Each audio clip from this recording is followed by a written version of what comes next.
मनुष्य के भावनाओं में तिरस्कार और अपमान और दुख देने वाले, हृदय को झंझोड़ने वाले, हृदय को तोड़ने वाले ऐसी बातें मानवीय स्वभाव में पाए जाते हैं। पहले तिरस्कार हुआ प्रभु के लोगों का। पूर्ण पवित्र शास्त्र में हम देखते हैं कि पहले तिरस्कार से होते हुए प्रभु के संत लोग गए, उसके बाद में उन लोगों को ऊंचा किया गया, ऊंचा उठाया गया। उसमें से उदाहरण के तौर पर याकूब का जो पुत्र था, बेटा था यूसुफ, ऐसा लग रहा था एक समय में कि वो पिता के प्रेम में ही सिर्फ बढ़ रहा है, और पिता का प्रेम तो था।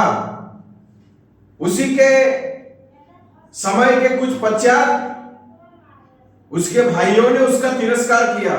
अपने सगे भाई ने उनका यूसुफ का तिरस्कार किया। वो एक अनुभव से उसको गुजरना पड़ा। कुछ दिन के बाद में परमेश्वर की ओर से जो स्वप्न पाया था यूसुफ ने, उसके पिताजी ने, याकूब ने यूसुफ को डांटा। वहां पर एक तिरस्कार देखते हैं। कुछ समय के बाद में हम देखते हैं कि पोतीफर के घर में उसका वहां पर तिरस्कार हुआ। पोतीफर के घर में भी उसका तिरस्कार हुआ। लेकिन जिस तिरस्कार से और जिस अपमान से वो चला, उसके बाद में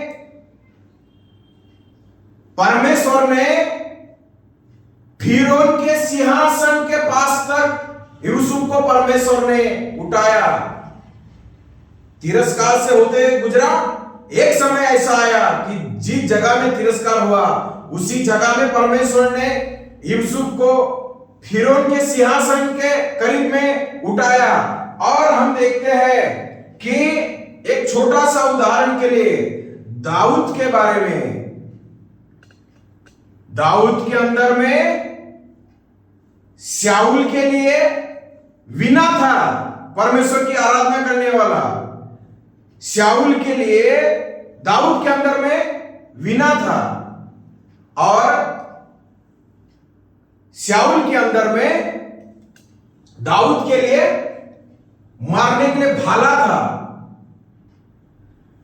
उसी हम परमेश्वर के वचन की सच्चाई से देखते हैं कि परमेश्वर ने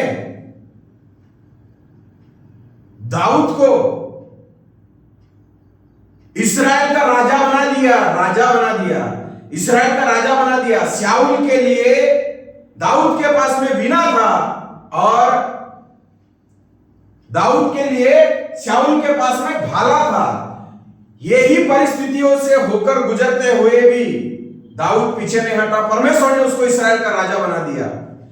इसी प्रकार से वचन, पवित्र शास्त्र हमें कहता है, हन्ना के घर में हन्ना का बहुत ही अपमान, तिरस्कार हो रहा था। अपने सगे भाई बहन, अपने सगे पति पत्नी, हमारे बीच में रहने वाले सगे खून के संबंधी भी हमें तिरस्कार और अपमान कर सकते हैं। लेकिन प्रभु का वचन में लिखा है, एक समय ऐसा लगेगा कि प्रभु ने भी हमें तिरस्कार किया है क्या, ऐसा मन में आ सकता है। लेकिन वहां पर लिखा है कि परमेश्वर ने हन्ना को भी वहां पर तिरस्कार की परिस्थिति से बाहर निकाला, और परमेश्वर ने उसको आशीष किया, यूसुफ को आशीष किया, दाऊद को आशीष किया, और परमेश्वर ने उनको वहां से बाहर निकाला, और उनको परमेश्वर ने ऊंचा किया।